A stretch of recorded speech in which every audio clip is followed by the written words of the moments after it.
성도 여러분 안녕하십니까? 새벽 말씀 묵상입니다. 다윗은 즉시 하나님의 법궤를 찾았습니다. 아비나답의 집에 있다는 사실을 알고 이스라엘에서 빼낸 자 중에 3만 명을 데리고 그 법궤를 가지러 갔지요. 그런데 여기서 특이한 것은 20년 전 하나님의 법궤가 아비나답의 집에 안치되었을 때는 그 동네 이름이 기랏 여아림이었는데 20년 후 다윗이 그 법궤를 가지러 갔을 때는 그 동네 이름이 바알레 유다로 바뀌었다라는 것입니다. 그 이유가 무엇일까요? 기랏 여아림이라는 히브리어의 뜻은 숲의 도시라는 뜻인데요. 아마도 그 마을에는 좋은 숲이 많았기 때문에 그러한 지명이 붙여지지 않았나 싶습니다. 그러나 법궤가 들어온 후 이후로 동네 이름이 바알레 유다로 바뀌었는데 이 바알레 유다의 뜻은 유다의 주인이라는 뜻입니다. 법궤가 그 마을에 들어옴으로 온 이스라엘 사람들이 하나님을 사모했다라고 합니다. 법궤를 모시는 동네의 축복. 그 마을은 단지 이름도 알려지지 않은 조그마한 마을이었는데 법궤가 그 마을로 들어온 이래로 온 이스라엘 사람들이 그 마을을 찾으면서 그 마을은 온 유다 땅의 종교적 중심지가 되었다는 것이죠. 그러면서 사람들이 그 마을을 더 이상 숲의 도시라고 부르지 않고 이제는 유다의 주인인 땅이라고 부르게 되었다라는 것입니다. 그 마을은 온 이스라엘 사람들의 악망의 대상이 되었고 그들의 신앙의 메카가 되었습니다. 인적이 드물었던 아주 시골 중에 시골이었는데 하나님의 법궤가 들어온 이후로는 온 이스라엘의 선망의 대상이 되었고 온 이스라엘 백성들의 신앙의 중심지가 되었으며 온 이스라엘 백성으로 하여금 하나님을 사모케 했습니다. 그 도시는 유다의 주인이 된 것이죠. 정말 큰 특권이고 축복입니다. 이 동네는 하나님의 법궤를 모실 때 우리에게 임하는 축복과 특권을 잘 대변해 줍니다. 우리 역시 아무도 알아주지 않는 평범한 한 인간에 불과합니다. 우리가 오늘 죽는다고 해서 세상이 떠들썩하지 않을 것입니다. 그렇게 대단한 존재들이 아니죠. 우리는 아무도 찾아와 주지 않은 기랏 여아림입니다. 죽으면 묘비에 이름 석자 남길 정도로 되지 않는 사람인데 우리는 태어나면서부터 사단의 자식이었고 본질상 진노의 자녀입니다. 죄와 허물로 죽을 수밖에 없는 존재들이었죠. 나폴레옹이 러시아를 침공했을 때 일인데요. 끝없이 혹한이 멀어지는 작은 마을 한복판에서 그의 군대가 러시아 군대와 전투를 벌이고 있었습니다. 밀고 밀리는 전투 속에서 나폴레옹은 그만 자신의 군대와 멀어지게 되었습니다. 러시아 코사크 군대가 그를 알아보고 맹렬히 그를 뒤쫓기 시작했습니다. 나폴레옹은 사력을 다해 도망치다가 뒷골목에 있는 모피 상점 안으로 들어갔습니다. 숨을 몰아쉬면서 가게 안으로 뛰어든 나폴레옹은 모피 상인에게 살려달라고 애원했습니다. 모피 상인은 빨리 저 모피 더미 속으로 몸을 숨기시오라고 말하고 나폴레옹은 그리로 뛰어들어 여러 겹의 모피로 나폴레옹을 덮었습니다. 곧 러시아 코사크 병사들이 밀어 닥쳤는데요. 그들은 문을 걷어차며 안으로 들어와서는 나폴레옹이 어디에 숨었는지 물었습니다. 모피 상인의 항의에도 아랑곳하지 않고 병사들은 나폴레옹을 찾기 위해 가게 안을 샅샅이 뒤졌습니다. 그들은 긴 칼로 모피 더미를 찔러봤지만 나폴레옹을 찾아내지 못했습니다. 결국 병사들은 포기한 후 떠나가게 되었죠. 잠시 후 나폴레옹이 모피 더미 아래서 기어 나왔습니다. 다행히 다친 데는 없었죠. 이때 나폴레옹의 수비대가 가게 안으로 달려왔습니다.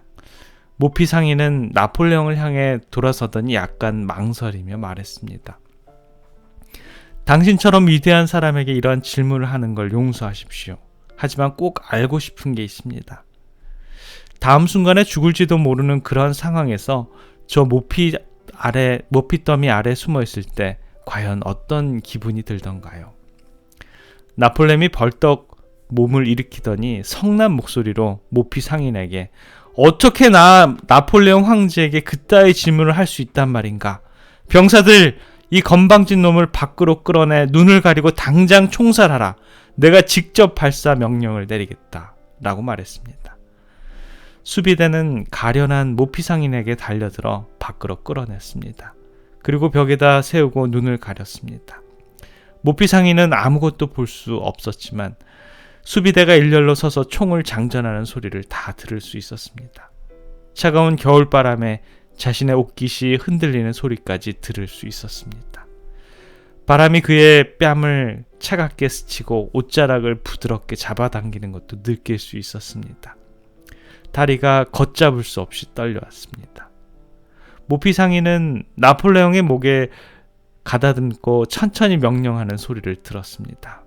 사격 준비! 조준!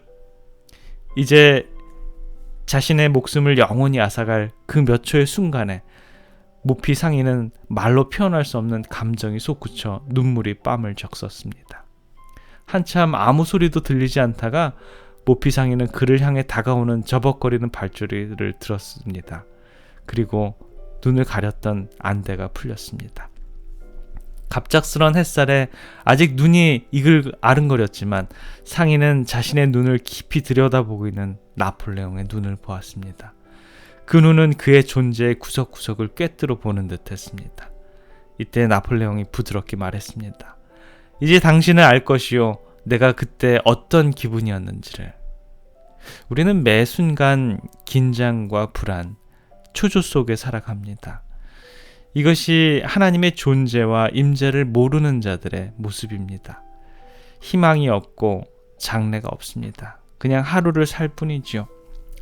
죽음의 공포와 불안이 항상 우리를 엄습하고 있는, 언제 어떻게 어떤 일이 터질지 모르는 그러한 삶. 이것이 하나님을 모르고 사는 자들의 기분이고 그들의 현실입니다. 이것이 하나님의 법궤가 들어오기 전에 기럇 여아림의 삶이지요. 그러나 하나님의 법궤, 하나님의 임재, 우리와 함께 하시는 임마누엘 예수님을 모시는 순간부터 우리는 온 우주의 주인이신 하나님의 자녀가 됩니다. 천군 천사가 온 힘을 다해 보호하고 우리의 기도가 즉시 응답되는 만군의 왕의 자녀가 된 것이죠. 이것보다 더 큰 특권이 어디 있겠습니까? 우리가 하나님의 법궤, 하나님의 임재를 우리 속으로 모셔드림으로 우리는 더 이상 평범한 인간이 아니라 세상이 감당기 어려운 온 우주의 통치자 하나님의 자녀가 되는 것입니다. 오늘 하루의 삶이 참 중요합니다. 오늘 하루의 삶을 온 우주의 통치자이신 우리 하나님께 그렇게 맡기고 우리가 하나님의 자녀가 되는 삶을 살 것인지, 아니면 두려움과 떨림으로 공포와 불안 안에서 살아갈 것인지, 저와 여러분 우리들 마음속에 결정을 해야 되는 것이지요.